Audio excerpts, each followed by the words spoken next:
না, ৭ সমুদ্র ১৩ নদী তো নয়, তবে একটা খাঁড়ি বিঘা বিঘা জমি পার করে আজ চুরি করতে যাচ্ছি। গাছ চুরি তো অনেক হলো, আজ অন্য কিছুই চুরি করার প্ল্যানে আছি। আর আমি কিন্তু একা নই, আমার ২ সাঙ্গপাঙ্গকেও সাথে নিয়ে যাচ্ছি। আসলে যাচ্ছি তো অনেকটা দূরে, চুরি করতে গিয়ে যদি ধরা পড়ি, আটকে রাখে যদি, তখন বাড়িতে খবর দেওয়ার জন্য কাউকে তো দরকার। তাই এই দুজনকেই নিয়ে যাচ্ছি। কি আমাদের এই গ্রাম বাংলার পরিবেশ কেমন লাগছে? অসাধারণ না? এই যে চলে এসেছি আমার গন্তব্যস্থানে।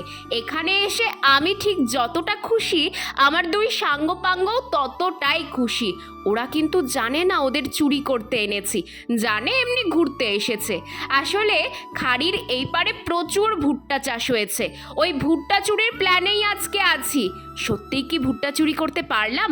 জানতে হলে নেক্সট পার্টটা দেখতে হবে।